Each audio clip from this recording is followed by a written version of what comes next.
Good morning. Good morning. Good morning, everybody. What is going on, everybody? Hopefully, audio is all good. Hopefully, everything else is good. Appreciate you guys hanging out this morning. All right, I got to get Instagram going here. All right, they're live. We're live. All right, everybody's live. Tuesday, March 4th. Thank you very much for tuning in. Appreciate you guys being a part of the Sleeper Show. Got a busy day today, as always. We got a lot going on, as always. We got a lot of good stuff that I want to get into. I want to encourage people here real quick. So I've mentioned this before. If you guys got a quote, something that you think is helpful to the squad here, throw it up there.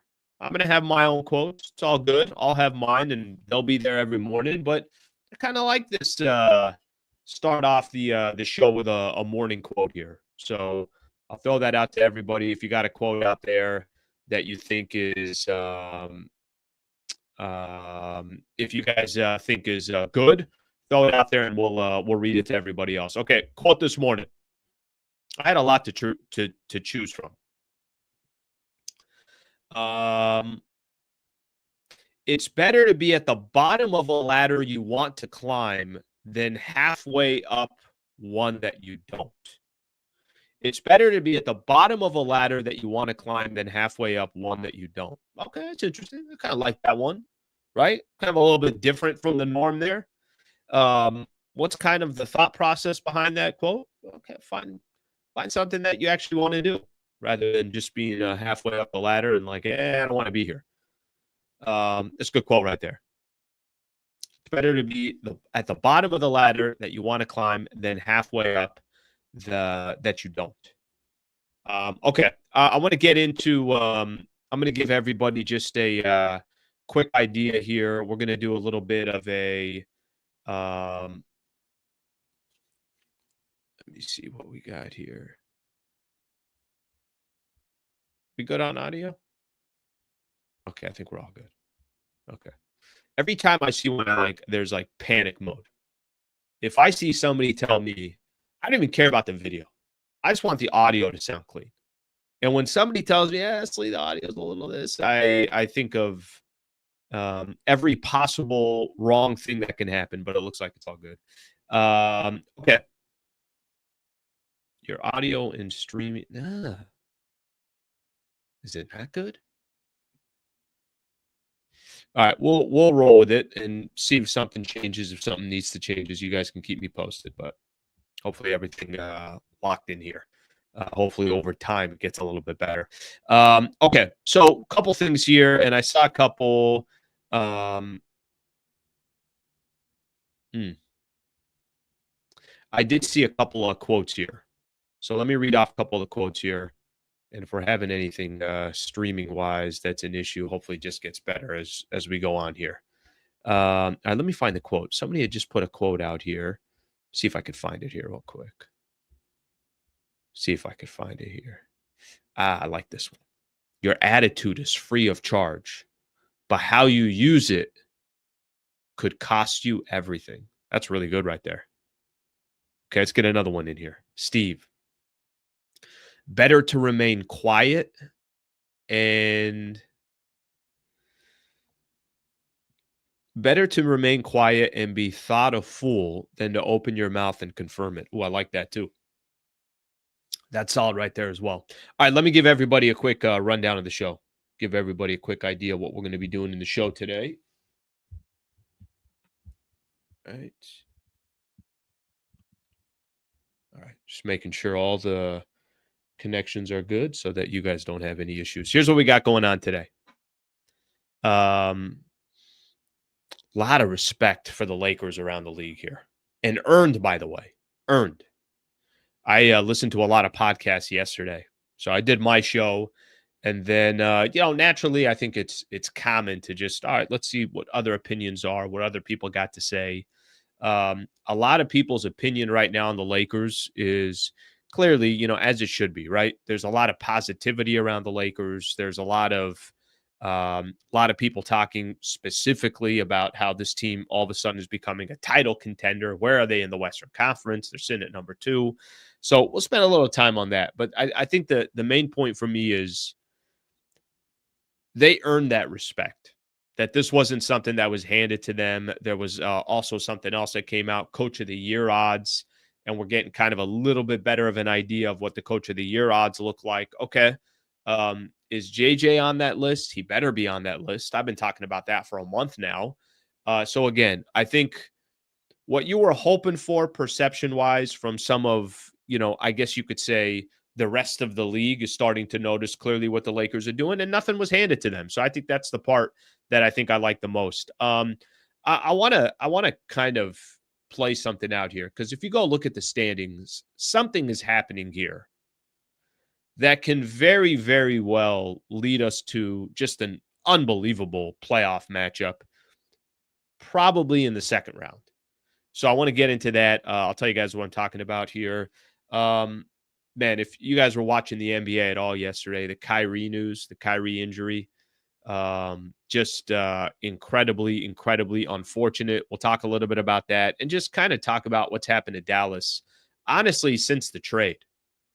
Just what's happened to them, that organization, kind of the direction everything is heading in for them. Really feel bad for Kyrie and Mavs just not being able to read the room. They just raised their ticket prices again. Lakers got the they got the Pels tonight. I mentioned this, I think it was yesterday. I'm like, don't sleep on this game. Last thing you want the Lakers to do is just start jumping ahead and feel like they're an amazing team, and start looking ahead to the game against the Knicks or the Boston Celtics or whatever the case is. And then ESPN did their offseason MLB grades, so we'll get a little bit into that as well. Okay, let's get things started here. Again, appreciate you guys being a part of the show. Thank you for hanging out, and we'll keep things rolling here. All right, I got people telling me that the audio is good now. I did nothing different. Nothing different. All of a sudden, the audio is good now.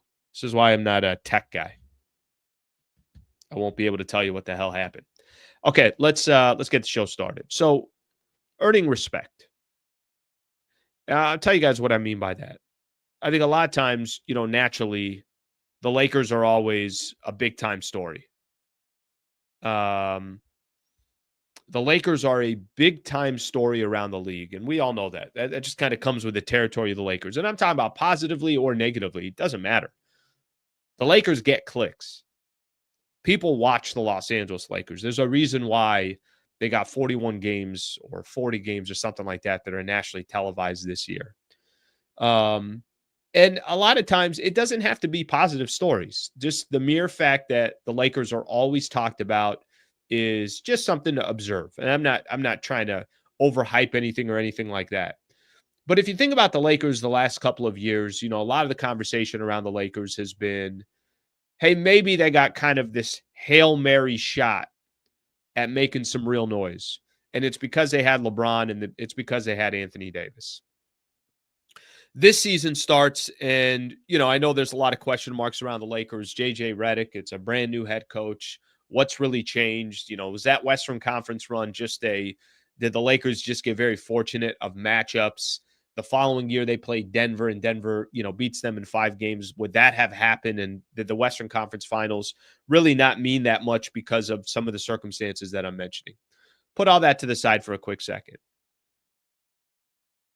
The perception right now around the Lakers is they're one of the small handful of teams that got a shot to make real noise in the playoffs. The perception right now around the Lakers is, I don't really know how the hell they're doing it, but they are doing it. I don't know how they're playing this good a defense without a true rim protector. I don't know how they have gelled so quickly. I don't know how they're going on this stretch that they've been in where they're 18-4 in their last 22 games. I think everybody's kind of trying to figure it out, but I think what most people are starting to say is, no, they got a shot here. I mean, they're in the mix here, and that's all you can really ask for. So I'm gonna give you guys some odds. I was looking at the NBA odds this morning. Okay.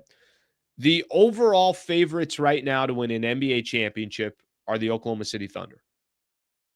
By the way, all of this that I'm going to be giving you guys, Coach of the Year odds and NBA odds, pretty much moving forward is going to be through DraftKings. So, very good chance we're going to be partnering on some things. So I want to use DraftKings consistently on that.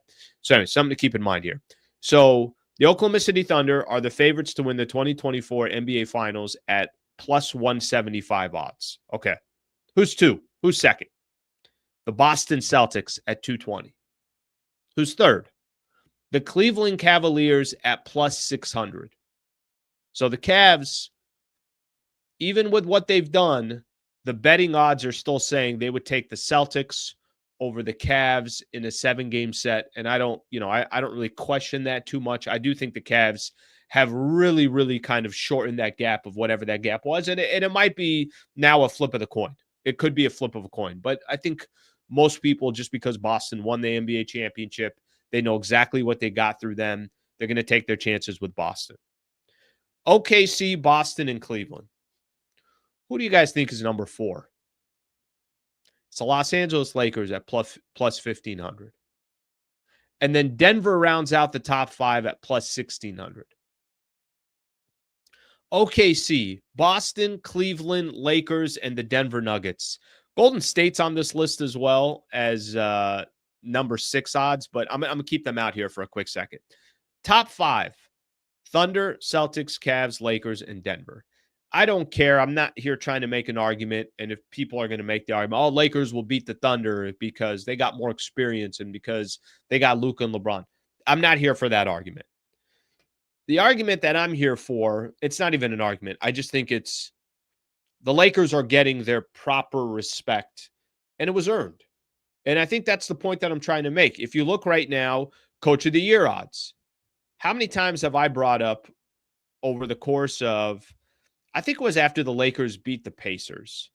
So this was a while back, right? Lakers beat the Pacers, and I had tweeted out something to the effect of, JJ Redick's got to be one of the Coach of the Year candidates. And at the time, I was reading this. This was probably in, I think it was like early February or maybe first or second week of February, something along those lines. And at the time, he wasn't even on some of these lists that were out there, okay? This is what I mean by just earning your respect. DraftKings Coach of the Year odds for the 2024-2025 season. As we sit here today, here are the odds. Kenny Atkinson of the Cavs, minus 700. JB Bickerstaff, 550. And JJ Redick is number 3 on that list at 3,000. I'm not here to make an argument. The Pistons have the amount of games they won last year compared to how many games they've won this year. Kenny Atkinson and the Cleveland Cavaliers, they got the best right. They've been just phenomenal. The cushion that they have on Boston, and they just won on Friday at Boston. So give those two guys all the credit in the world.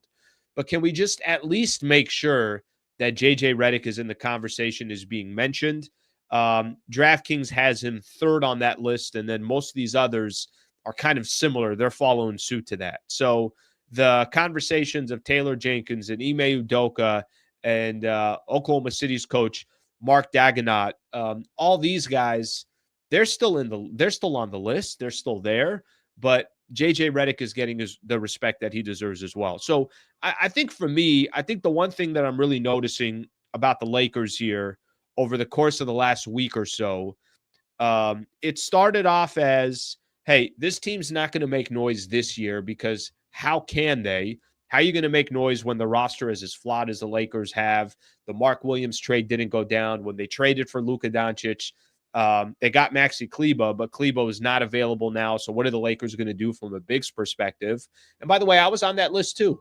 I've said this a number of different times. I've kind of sat back and I've had the conversation when the trade first went down. I'm like, yeah, this is not about this year. They're playing with house money.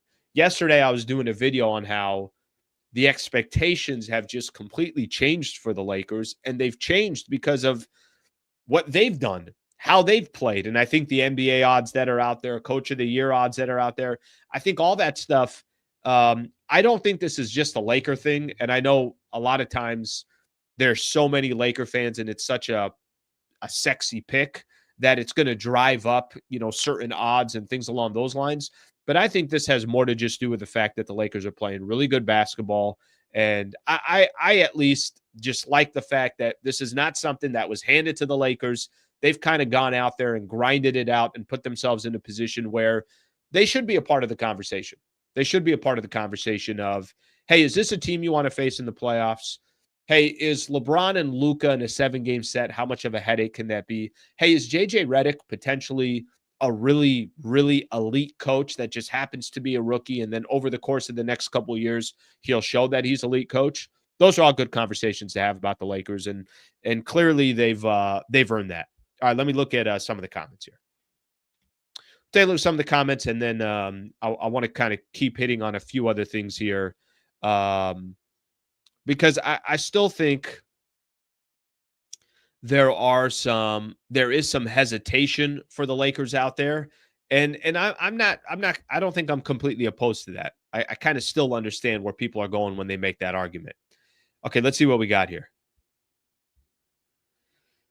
All right, let's see what we got here. Yeah, a lot of people are talking about Kyrie. I'm gonna play that video. Don't worry. We'll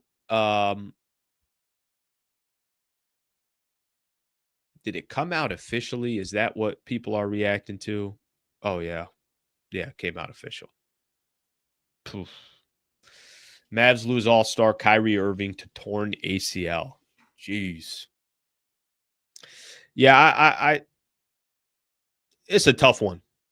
This is a tough one to let's talk Kyrie because that news is obviously just coming out. Yeah, I saw a lot of the comments earlier, and when I saw the comments, I did not know if it had become official or that's what people were talking about. But let's see who put it out. Yeah, Shams. 23 minutes ago. Devastating. Irving appeared in 50 of the Mavs' 62 games so far. He's currently only player in the NBA averaging at least 20 points, 40% three-point shooting, and 90% from the free throw line. The fifth season in his career with those stats, second most all-time to Steph Curry. Dallas Mavericks all-star Kyrie suffered a season-ending torn ACL in his left knee. Yeah, he knew it yesterday too. There was impossible not to think of Kobe yesterday when he decided he got help going up to the free throw line and took a couple of free throws. Man, I don't know what to tell you, but the Dallas Mavericks right now are hit with so many injuries, key injuries, but this one's devastating for them. Devastating for Kyrie. I mean, if you just kind of pay attention real quick to Kyrie Irving, let's stay on Kyrie here for a quick second, and then we'll go back to some of this Lakers stuff. Do you guys remember this? I remember it vividly. I remember when Kyrie was in Brooklyn and there was chatter about him getting traded. And there was chatter, hey, should the Lakers trade for him? I mean, if you guys remember this was a hot topic for a while there. And then out of nowhere, Dallas got him. And then the conversation about the Mavs is, what are they doing? Kyrie has lost it. It's this, it's that, whatever the case is. And he ends up going to Dallas. And if you guys remember that first year that he's in Dallas, they don't even make the playoffs. So people are just thinking, hey, this is awful. This is what a horrible trade, this, that, and whatever. And then, obviously we know what they were able to accomplish last year and how critical Kyrie was to that team and to that roster. He talked about, how much it hurt him that Luka was leaving. And he's just kind of changed his entire career. We got a chance a couple weeks ago, maybe about a week ago, when it was Dallas and the Lakers. Kyrie came into town, and we got a chance to watch him and everything he does, left hand, right hand, perfect pivot, can fade away and hit a jumper, can get to the basket, can get any shot off that he wants. I mean, he's as talented as an NBA basketball player that I've ever seen. Michael Thompson has always said that as well about just the way Kyrie plays. It's like, how do you really stop this guy? To see him now have to basically lose probably a year of his career, however long that takes until he comes back. But if you kind of think about it here, this is not just about this season. It's going to be about next season as well. Dallas was clearly banking on having Kyrie and Anthony Davis and all the size, and they're trying to justify this Luka Doncic trade, and nobody had bought it. And now you're losing Kyrie to a torn ACL. Man, that's it doesn't get any tougher than that. I'm gonna look at some of the comments here. I really haven't looked at some of the comments here that we've gone through so far, but let's see what we got here. Yep, torn Achilles, torn ACL, or torn ACL. Yeah. Okay, so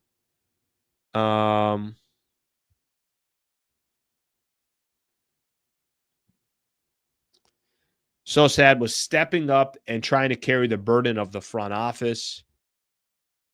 All right, let's see. Get another one here. Really sucks for Kyrie and Mavs fans. What a sad season for them. Awful for them. Does AD shut it down for the rest of the season? I was listening this morning. Kendrick Perkins and Greeny and all these guys were on Greeny's show. And I think it was Kendrick Perkins that mentioned, he's like, just shut it down. Like, what's the point of them? What's the point of them playing, I guess, at this point? Like, what's the point of playing through? I wouldn't shut AD down. If AD can go and his injury is, hey, I'm good, then I would still play him. I think you owe that to at least the Dallas Mavericks fans. But the idea of them competing for anything, yeah, that's gone. That's gone. And you guys have heard me say this before. You guys have heard me talk about how no. I think they got a really good roster. I think they can actually make some really good noise. Well, obviously, if you don't have Kyrie Irving, that's not going to happen, and that's completely out the window now. So that literally will not be happening anymore, just based off of that. All right, well, and I saw this story yesterday too, and this is more of just a Dallas Mavericks, a franchise that can't read the room if their life depended on it. Did you guys see this yesterday as well? And I don't even need to see the details. I just need to know Mavs season ticket prices are going up 8%. Here's why, according to the team. Season ticket renewals came out 10 a.m. March 3rd and include an average 8% increase prices for full season tickets. And it just kind of goes into, it's 8.61%. Dallas Mavericks say the increases reflect ongoing investments in team and fan engagement, the team said in a statement. And it goes into the details. Okay, here's, there's a big surge in these tickets, so this is why it's going up, this, that, whatever the case is. I mean, the Mavs can't get out of their own way. They really can't. The only storyline you should be reading from the Dallas Mavericks is them trying to save face. And by the way, I don't care how I don't even care about the details. If they got any headlines right now that are saying Mavs season ticket prices are going up 8%, guys, this team, this franchise, this front office literally can't get out of their own way. I mean, first they trade one of the great players in the NBA at age 25, which is completely unheard of in the league. And they never opened it up to other teams. And they never they never just kind of allowed this thing to say, listen, we don't want to pay the guy $350. We don't believe in him being the future of the franchise. We're going to take our chances. And, in the offseason, Luka's available. They didn't even play it that way if they were going to trade Luka. Trade him to the Lakers. Lakers very fortunate that they didn't have to deal with anybody else and no other bidding prices. And who knows? Maybe Luka would have came to the Lakers either way and said, I'll sign a long-term deal. But imagine if teams like the Miami Heat got involved or the Golden State Warriors got involved or good franchises around the NBA that understand. The Knicks got involved, just using them as an example, just because of the size of their market. But first they trade Luka. Then they completely shit on him on the way out the door and basically just talk about, he's not in shape and he's not this and he's not that. Articles still coming out as of last week, early or late last week. Sam Amick comes out with a report talking about how it was the hookah and the beer and the this and the that. And AD gets injured in his first game. Kyrie gets injured before they even got a shot at, obviously the playoffs or anything along those lines.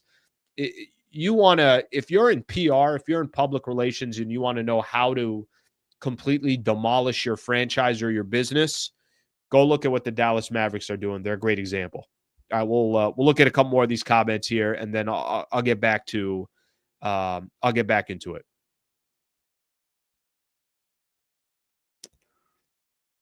All right, let's see what we got here.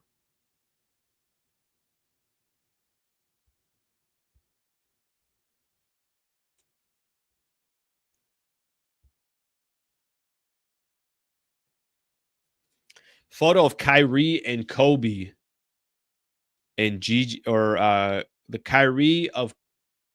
photo of Kyrie at Kobe and Gigi statue is even more meaningful now. Damn, kind of think about that for a second here too. Kyrie walks up to the free throw line yesterday. It made me think of Kobe right away. He's getting help getting up there, and he hits both free throws and then just kind of stays there and waits until they, gets help to take him off the court. Yeah, that's eerie right there. That is eerie right there. Okay, let's take a look at some more of the comments. I'm going to get back into what I was getting into. People just seeing here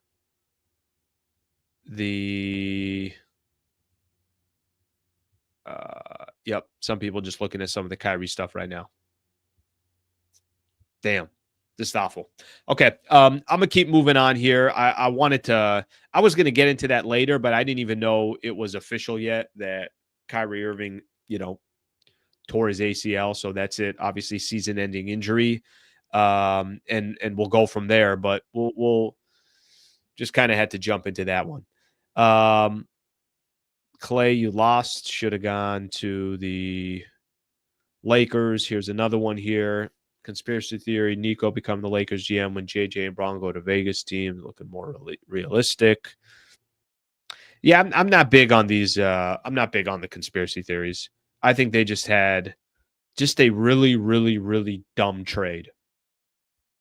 By the way, what was the big thing everybody was saying right when that trade went down? They're like, okay, if you're worried about Luka getting injured in 5 years or his sustainability in 5 years, Kyrie and AD, it's not like these guys can't get injured. It's not like, AD certainly's got a injury history. And unfortunately for Anthony Davis and the Dallas Mavericks, it didn't take too long to, obviously pay attention to that in his first game. And now Kyrie. Okay, I want to go back to something here real quick. Best playoff matchups. By the way, I had somebody on here that I think when we were doing kind of the top 5 here, teams that are top 5 right now in the NBA and the odds. I don't know if you guys saw this yesterday. Lakers got a little help yesterday. Okay. And I don't know if this is just if this is just becoming,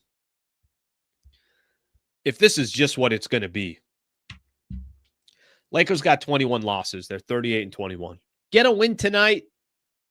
You got a little separation now that you're starting to create.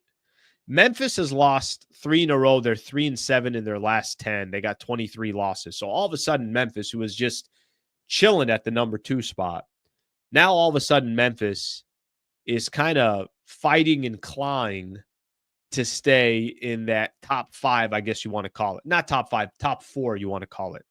They're 38-23. Houston loses again yesterday. They're 37-24. They've lost 2 in a row. They're 5-5 in their last 10. Lakers now all of a sudden in the loss column have a 2-game cushion on Memphis and a 3-game cushion on the Houston Rockets. Do you know why this means something to me? It has less to do with Houston and Memphis. It has more to do with, do you guys see what's starting to kind of shake up here? I really think actually for the Lakers, it's going to be important for them to try to stay in that number 2 spot. But whether it's them or Denver in that number 2 or 3 spot, and if this is the way it goes, I mean, I've kind of taught you guys a little bit about what the Lakers have been able to do. They're 18-4 in their last 22 games, playing obviously great basketball. They went from in mid-January, they were in the number 7 seed in the West, and they're now sitting in the number 2 seed in about a month and a half. That's how much ground they've made up. But all of a sudden, a little bit of breathing room. I was mentioning it yesterday. I'm like, they're not going to get out of the top 5. There's just not enough good teams, and they have such separation right now between the number 2 spot and the number 6 spot. They got a 7-game cushion on the Golden State Warriors and on the Clippers. So they're not moving from that spot. They're going to be top 5. But with that in mind, the more you're starting to look at this, you're like, okay, whoever Lakers get in the first round, maybe it's the Clippers, maybe it's the Kings, maybe it's Minnesota, maybe it's Dallas. I mean, we'll see what happens to Dallas now.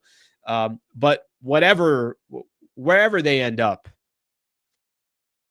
it looks like it's lining up to be Denver again in the second round. Do you guys feel a lot different about that now? Do you feel a lot different about if that matchup is against Denver because of the one game that the Lakers played against Denver?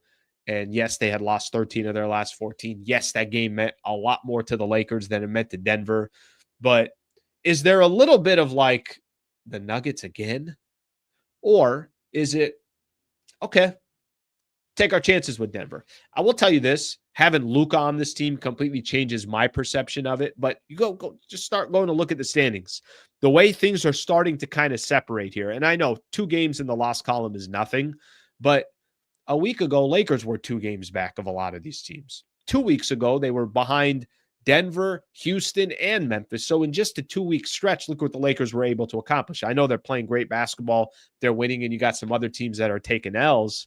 But with that in mind, Lakers, Denver again. I do like this.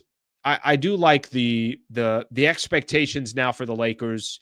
Now they're expected to go win at least a round. And then if it's Denver and you have this battle in the second round against Denver and it went 7 games or whatever the case is, I'm just making it up, and you lost to Denver, I don't think people are going to say, oh my gosh, this was the worst season ever. But there's also going to be expectations now. It's like, no. You got Luka, you got LeBron, you beat them before. Still play them 2 more times before the season ends. But I thought that was kind of fascinating to look at. You're looking at this Lakers team, and all of a sudden you're looking at, wait a minute, are they going to match up against Denver again? I'll look at some of the comments here. Denver losing KCP was huge. They don't have depth, I'll tell you that. Luka is a Denver killer. You're not wrong in that regard. I will tell you, Luka's got he's got some teams like the Clippers, like Denver, that he plays really, really good against.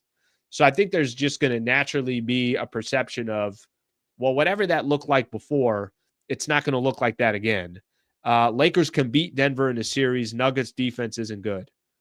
If we have home court versus Denver, we're winning in 6. I have more confidence in Lakers executing down the stretch and improved team defense that hurt us against the Nuggets before. Another one here from ZJ talking about home court, if Lakers have home court.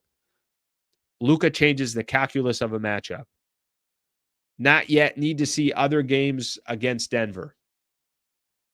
But isn't that just kind of funny? It's like, is this lining up again? You're going to face them 3 years in a row. I guess we face them in the first round. We face them in the Western Conference Finals. I guess the only thing left is to face them in the second round. And then, OKC is like, perfect. You guys go fight that one out, and then we'll just take the winner of whoever comes out of that series. Payback. Slee, you need some luck to go your way and have the right matchups to win a chip. Look at the luck the Celtics had last year in the playoffs. And Boston was really good. And I do agree. You need health. You need luck from a health perspective. Yes, you might get some matchups that go your way, favorable matchups, whatever the case is. Sure, you need a lot of things to go your way. But if you are going to actually win an NBA championship, you also got to be really good. And Boston was really good. Really, really good. All right. Let's look at a couple more of these. I fear Denver. We have size issues. You know what has been, I was listening to Brian Windhorst, and Windhorst was talking about something in regards to, he's like, They shouldn't be able to do what they're doing, but it's sustainable. He kept saying, he's like, they shouldn't be able to do what they're doing, but he actually believes it's sustainable. No, no, no, they can do this. No, no, they can still have success doing this, which is kind of odd because I think everybody thought once that trade went down, nothing's going to happen this year. The NBA is all about who's healthy. Every sport, every sport, who's healthy at the end. I want Denver solely to humble Malone and those clearly never been there before fans. Well, they had never won an NBA championship. So, I mean, that part, they never won an NBA championship. If I was them, I'd probably be doing the same thing. Literally had never won a championship. We are now 2-12 against Denver and talking shit. You know what I think it is? I think it has less to do with that. I think it has more to do with just the mere fact how they won the game and the fact that it was Luka's first time representing the Lakers at Denver against a team that the Lakers have really struggled against. So I think it had a lot to do with that. Mavs ownership trying to apply that corporate will onto the sports team since Cuban sold majority and it ain't working. Yeah, they and by the way, whatever corporate companies out there that kind of do the same thing where it's like they don't care about their employees, they don't care about this. Eventually you're going to lose really good people. Eventually you're going to have a perception of like, yeah, that's not a good place to work. And that's what's happening to Denver, right? Or that's what's happening to Dallas right now. Literally, that's what's happening to Dallas as we sit here and speak. They look like complete idiots, to be honest with you. All right, I want to talk about one of our partners here, Brad Wallace and the Wallace firm. Personal relationship with Brad Wallace for about the last 5 years or so. Great person. Known this guy since I was over at 710 ESPN. And I'll tell you a little bit about his business here. And I hope you never need him. I hope this is not something that, you listen to and it applies to you. But things happen in life. And if they do, you want to make sure that you have absolutely the best in the business as far as legal representation. If you or someone close to you has been seriously injured or is dealing with the loss of a loved one, you should find out what legal options you have. And like I mentioned, you deserve the right team that's backing you. Brad Wallace targeted me when I was at 710 ESPN to do some of his reads and his endorsements and everything else. It was awesome. I greatly appreciated it. And then we just grew a relationship over the last 5 years. And here he is now following me onto YouTube. When it comes to holding insurance companies accountable and maximizing case results, Brad Wallace and his legal team at the Wallace firm are the real deal. I could tell you firsthand that if I made a personal introduction, Brad would take the call. Brad would take the email. Whatever he can do to help you in your predicament, he's all in. I know that predicaments like this, situations like this, obviously not fun. Nobody wants to be a part of it, but it's also a very, very critical stage in somebody's life to make sure that they have the right representation. We got a URL out there as well, wallacewins.com/Sliwa, wallacewins.com/Sliwa. Get a free consultation. And like I said, I'm happy to make an introduction. And I'm very appreciative that he has joined me on this journey on YouTube. And I want to make sure that, obviously this is good for him as well, for his business. And so far, so good. So appreciate Brad Wallace being a partner here. All right, I want to take a look, couple more comments, and then I want to get into a little bit of the game tonight, Lakers and the Pelicans. Really, I want to talk about Zion. To be honest with you, more than anything else, I want to talk about Zion. Denver isn't good anymore. We have to worry about Jimmy. The Lakers when do they see the Warriors again? They might have already seen. They got anything left against Golden State? I feel like Lakers have already played Golden State a ton this year. Let's see what we got here. Lakers don't play the Warriors until April 3rd. So it's going to be a little bit of time until Lakers finally see them again. 2 games left. They go on this road trip, 4-game road trip, which got Boston, Brooklyn, Milwaukee, and Denver. So we're going to see some good teams coming up. And then a couple good teams come to LA. But next time Lakers got Golden State is not until it's going to be a second until they got them again. Yeah, I don't really know, to be honest with you. I don't really know what to make of. I don't really know what to make of the Golden State Warriors. I thought they should have made the trade for Jimmy Butler. I thought that, ultimately at the end of the day, they got to do something. And Jimmy Butler's a good player. I mean, I don't think anybody's questioning that. Jimmy Butler was just trying to get paid, and Miami was like, yeah, we're not paying you. But with that in mind, how dangerous will the Warriors be? I mean, if they face Memphis or Houston, they'll be dangerous. But I don't know. It's tough to kind of predict what they'll be come postseason. Are they getting past? I think they win a round, and that's probably it. I mean, listen, they won 2 rounds, and all of a sudden they're in the Western Conference Finals.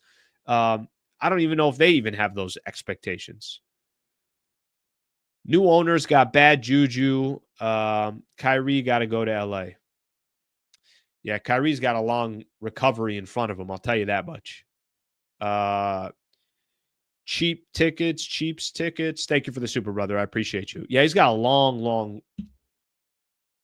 I think he was eligible for an extension this offseason too. So what does that do? What does that do to them? Eugene Slee just finished watching the live reaction of Locked On Nuggets to the Luka trade.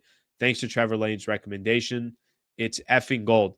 You know what? I saw it. Somebody put it out, I think March 1st, which may have been on Saturday, was the 1-month anniversary of the trade. And so they put it out. And somebody put it out. And I watched the entire thing. And it was gold. It was definitely gold. I think, I had a similar reaction where I was like, yeah, I'm not even going to report on this because I don't even believe it. I was live streaming after the Lakers and the Knicks game. And so I had a little bit of that too, where it's just major hesitation of like, yeah, this isn't true. Yeah, this didn't happen. That definitely didn't happen.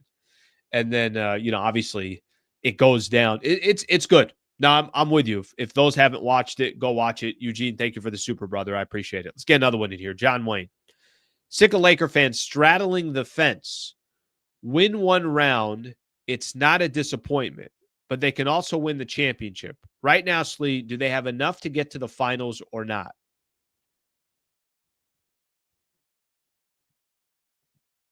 Number 2 in the West, 18-4 in their last 22 games. Wins against Boston, New York, Denver.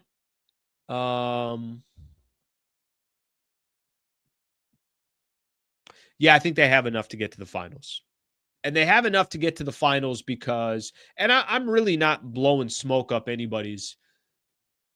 Until I see the Oklahoma City Thunder get to the NBA Finals, I'll always have a little hesitation in a team that's that young. They got the best, Shai Gilgeous-Alexander is about to be the MVP. He dropped another 50 last night, or 51 or something along those lines. OKC has been phenomenal. It's different once the playoff starts. It is. And I get it. And some people hate when, people react and they say something to the effect of, well, until they get there, I'm not going to have, I'm not going to fully believe in them. Well, what do you want me to tell you? I mean, I think that even when the Lakers had Anthony Davis, there were conversations about, okay, well, OKC, because of their lack of experience, I think can be exposed in the 7-game set. And I could be completely wrong. And OKC could just blow through everybody in the Western Conference and we could all look like idiots. But I don't know of any NBA people out there that are saying like, hey, this is the Thunder in the finals, 100%, nobody's got a shot. It's not the Kevin Durant Golden State Warriors. I mean, if that team existed, then I would tell you, yeah, Lakers have no shot. But doesn't the West feel pretty open right now? By the way, do you know who beat the Oklahoma City Thunder last year to get to the NBA Finals? Luka and the Dallas Mavericks. So that's why, and I get what you're saying here too. I said that if the Lakers went up against Denver in the first or in the second round, this is what the Lakers can't do at this point. They can't lose to anybody other than Denver and OKC. I think that part is fair. And then I think the Denver piece of it, you still get 2 more games against them. So you kind of have a little bit of an idea what that looks like. And then you're going to be completely blind against OKC if you face them, because there's no meaningful games between the Lakers and the Thunder that they're going to play each other. And you're going to say, yeah, both teams gave it everything they got. Oklahoma City, the only matchup Lakers got against the Thunder coming up is in late April, or not late April, late in the season, which is April 8th. Why does OKC, they play them actually 2 games in a row. They play them April 6th and April 8th. They got a 10-game, 11-game cushion in the Western Conference. If they don't want to play in those games, they don't have to play. They don't want to show their cards in any situation. They don't have to show their cards. So they're really not going to have any meaningful games against Oklahoma City. There's only a couple teams out there that you can genuinely look at. The same reason why OKC doesn't get enough respect is the same reason why Denver gets too much respect. Denver gets too much respect, but they won an NBA championship, and they have Nikola Jokic and Jamal Murray and Aaron Gordon and Michael Porter Jr. They still have a lot of those same pieces that were there, the key pieces. Did they lose a lot of their depth? Absolutely they did. But to answer your question here, I think that's the best way that I can explain it. OKC doesn't get enough credit because they haven't got to the NBA Finals and won one. And Denver gets too much credit because they won one 2 years ago. That's how it works. Jimmy Butler, he's dangerous. Why? Well, he's got to the NBA Finals. He took a Miami team twice to the NBA Finals. And, obviously he's a phenomenal player. Golden State is always kind of thought of like, well, maybe they can get back in the mix because they've done it before. Why are the Lakers could potentially be considered so dangerous in the playoffs? Because they got LeBron and they got Luka, guys that have got there before. And LeBron, I don't need to explain to you his resume. It's a good comment. I like it, John. That's good stuff right there. All right, let's take a look at some of the other comments we have here. Cavs are a bad matchup for us. I agree, but you got to get to the NBA Finals first. Thunder would be a good series, a good matchup.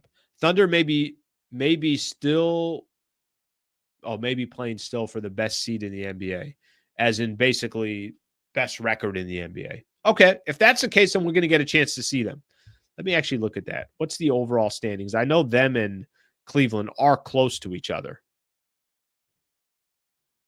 All right, then maybe we do get OKC's best shot, because Oklahoma City is half a game behind the Cleveland Cavaliers for the best record in the NBA.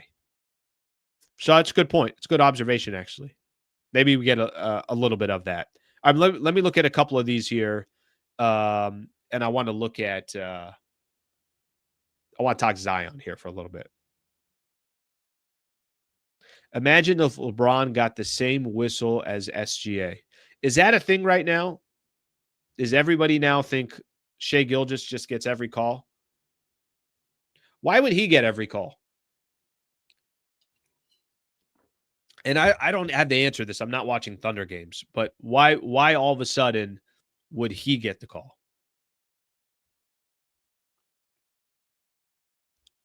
All right, let's see what else we got here.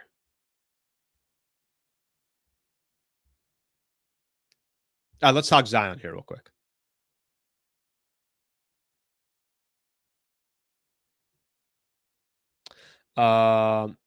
Interesting. Imagine LeBron playing against Cleveland in the NBA Finals. Wow. Come on, Cleveland. Get in there. I want to see the Celtics again. All right, let's talk Zion. So Lakers got the Pelicans tonight. It's crazy. I was looking this up this morning. I needed that comment. That was good. I like that. Kind of had me thinking a little bit differently. I like that. I'm looking at the matchup tonight.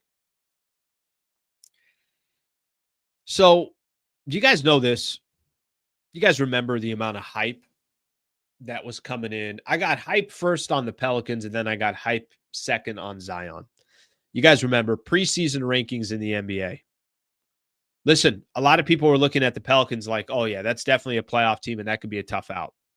You guys remember last year, Lakers, they play New Orleans in the play-in game.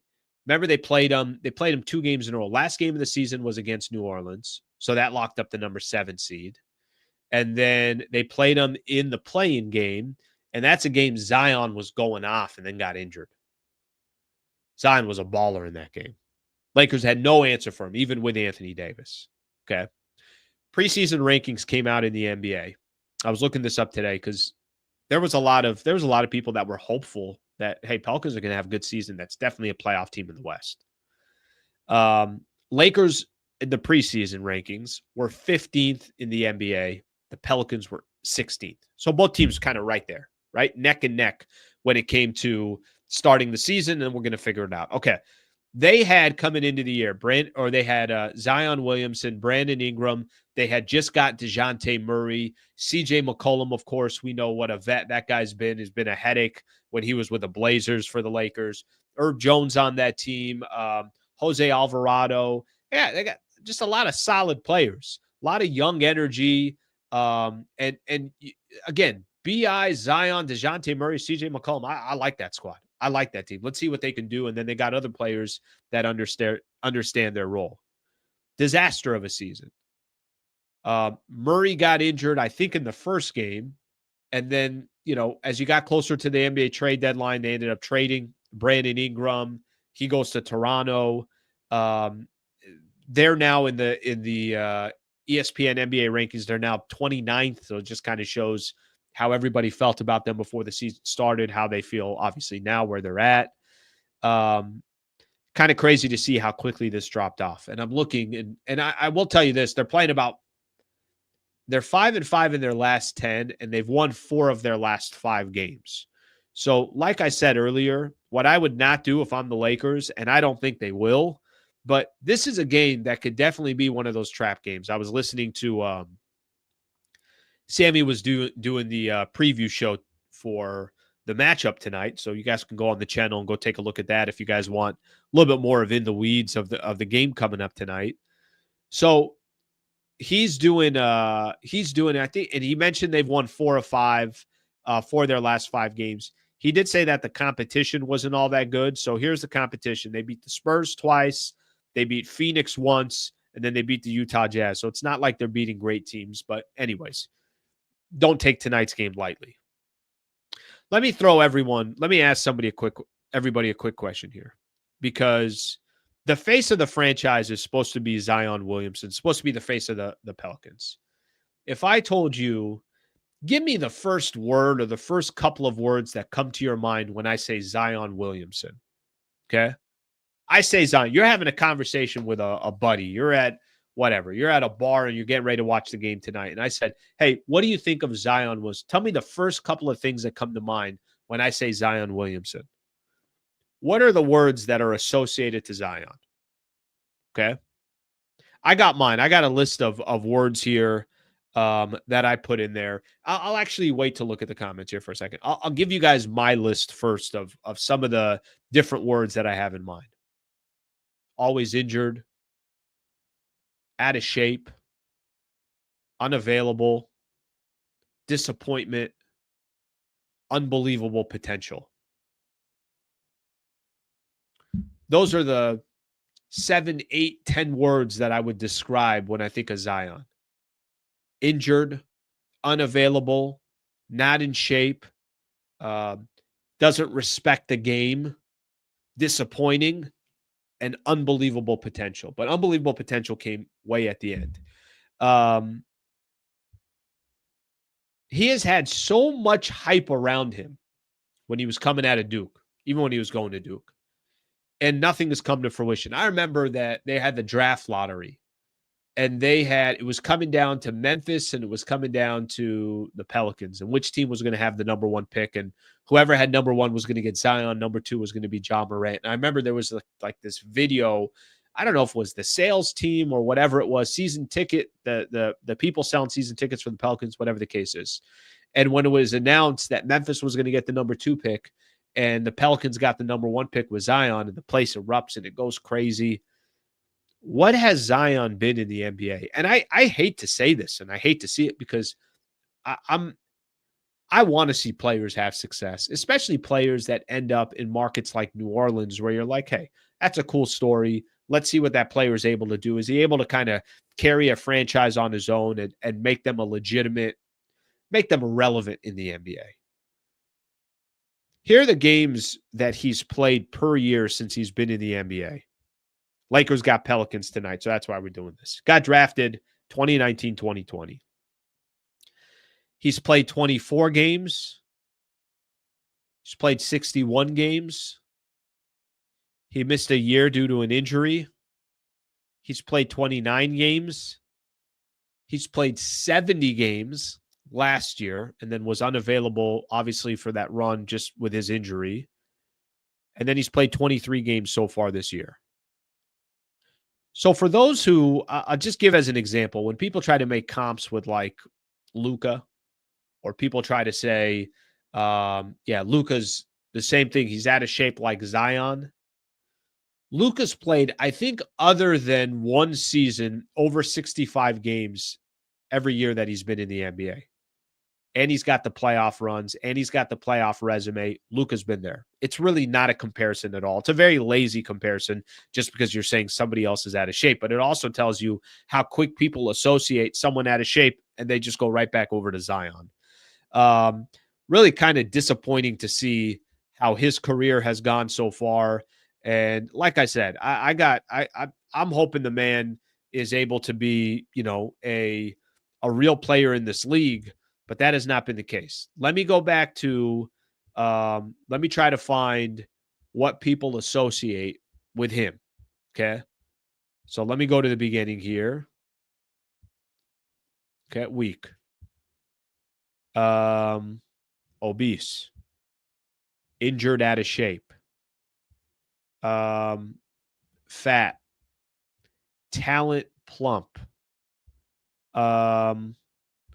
Okay, Luka's twin. This is my point of like there's literally no comparison, but people like to make comparison. Zion can't be the best player on a contender. He can be the leading scorer, however, at around 27. Hurt knee, overweight. Zion never met a snack he didn't like. I'm skipping some of these too because there's some of them that I just think are, obviously incredibly mean, but I know what people are trying to say. They're trying to say, Al, this is what we associate him with. Unprofessional is probably the best description there. Doesn't take care of his body. Bust. Let's keep going here. So that's kind of the point that I'm trying to make here. Not professional is another good one. That's the point that I'm trying to make here. At this point, anybody that says anything about Zion Williamson really has nothing positive to say about Zion. And unfortunately, there have been players in the league that just had injuries and there was nothing they could do. Brandon Roy, I think of. Grant Hill always had kind of reoccurring ankle issues. There's some guys where it wasn't about their physique, it wasn't about their diet, it wasn't about their lack of professionalism. It was just, my body wasn't able to make it happen. With Zion, that's not the excuse that we have for Zion. I really actually think, I think one of the ones that we have here that make the most sense is the one that says unprofessional. Unprofessional is probably the best one that we could put there. So, and what's crazy, as somebody's putting on here, look how athletic the dude is. Even in that shape, even with, the extra weight that he has, the guy's a springboard. Just unbelievable that this dude is in a position where he's able to still get up and do a windmill dunk like it's nothing.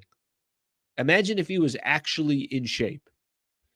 All right, what do we got here? Let's get another one in here. Saturday's game versus Boston is a good test. They will give us everything they have since we beat them in LA last time they were here. Plus, we can measure ourselves to supposedly the best team. Oh, Peter, we were talking about this yesterday. What's kind of the next, what do we call it? Barometer games? Oh, it's Celtics. Now, don't sleep on the rest of this week because I think there's a little bit of, I think we're making a mistake if all of a sudden we're not paying attention to tonight's game and the Knicks game coming up as well. Because I think Boston's obviously going to be an incredible challenge. Of course it is. Of course it's going to be. But at the same time, it's, you got a couple games before you get to Boston. So I'd hate for them to pay too close attention to the Boston game and just assume they're going to grab W's against the Knicks and the Pelicans tonight.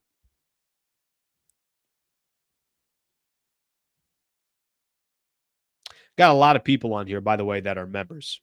I'm putting a link here if you want to be a member. Would love to get 5 new members before the show is all said and done today. It's a great way to support the channel. $3 a month. That's what it costs.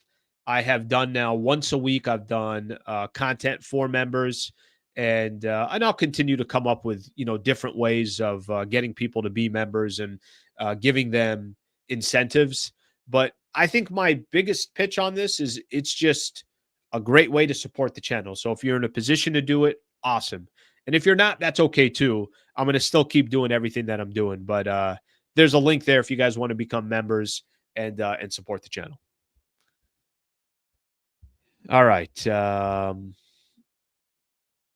got one more thing here that I want to do.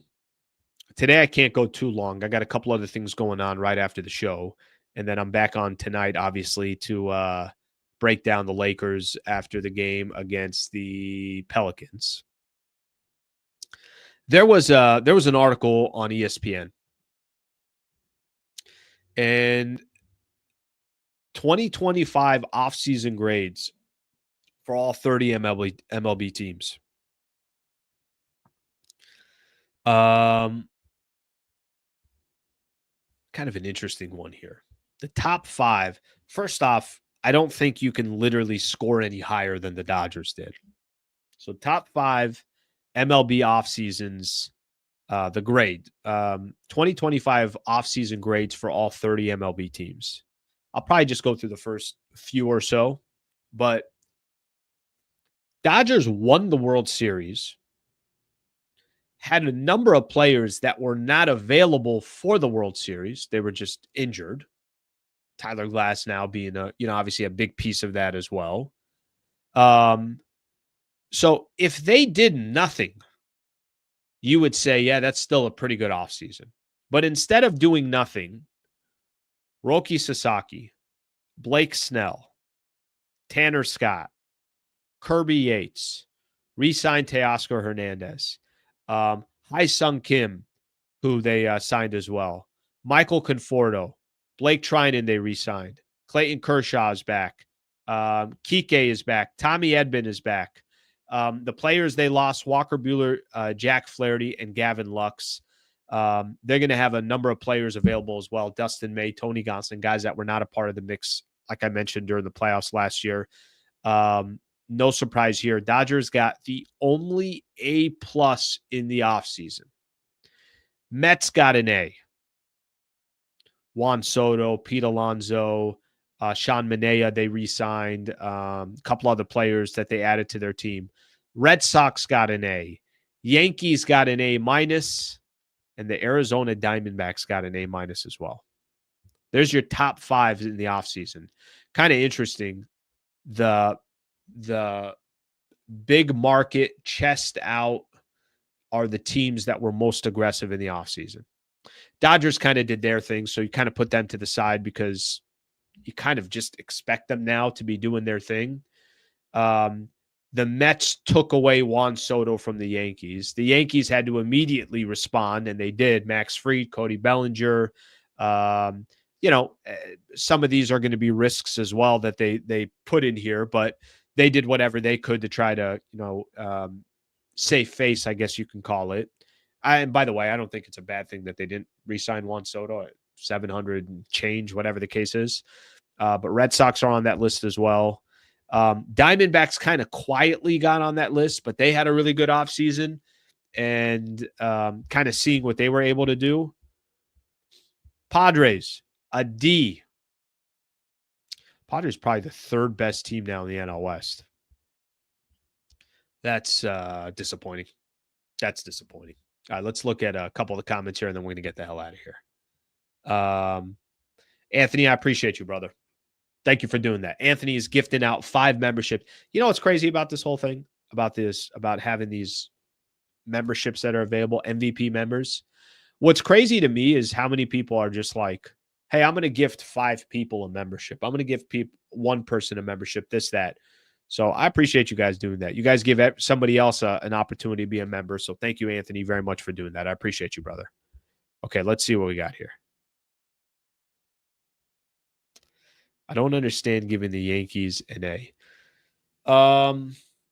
Probably because they didn't spend 700 plus million, and then they did go out and make some moves. So it's not like they didn't, bring anybody in the offseason. I think they were actually one of the more aggressive teams in the offseason after Juan Soto had already signed. Max Fried, Cody Bellinger, Devin Williams, Paul Goldschmidt, Fernando Cruz, Tim Hill.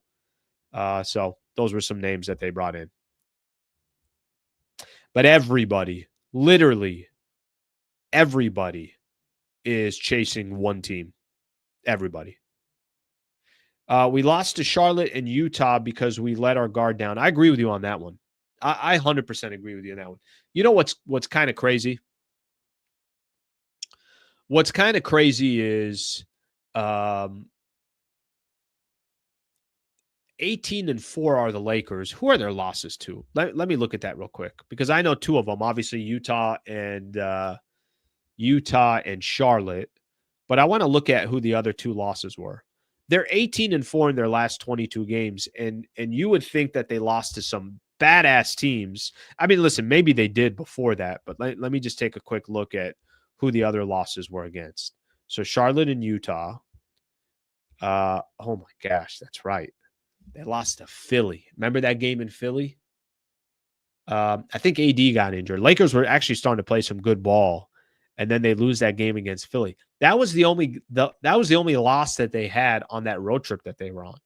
They went 5-1 on that road trip. If you guys remember, they had beat the Warriors, Charlotte, Washington, New York, and the Clippers. The only game they had lost to was Philly. The only other loss, the 18-4 in their last 22, was against the Clippers. They got blown out by the Clippers. So their losses are not against the elite. That's for sure. Their losses are definitely not against the elite. All right, see what else we got here. Let's see. Another gift here. LA Lake Show. Thank you for the gift, brother. I appreciate you. Gifting out a membership right there. Thank you, guys. 6 of you guys gifting out memberships there. Thank you, guys. I appreciate that very much. Okay, my people, that's all we got for today. Back on tomorrow at 8 a.m. and then back on tonight after the Lakers take on the Pelicans. Like I mentioned, there is a preview video out right now. So if you guys want a little bit more info on Lakers and the Pelicans, feel free to go on the channel to do that. Please subscribe to the channel. Thank you, everybody, for hanging out for this hour. Really appreciate everybody's time. And I'll get back with you guys tonight after the Lakers take on the Pelicans. Thanks, guys.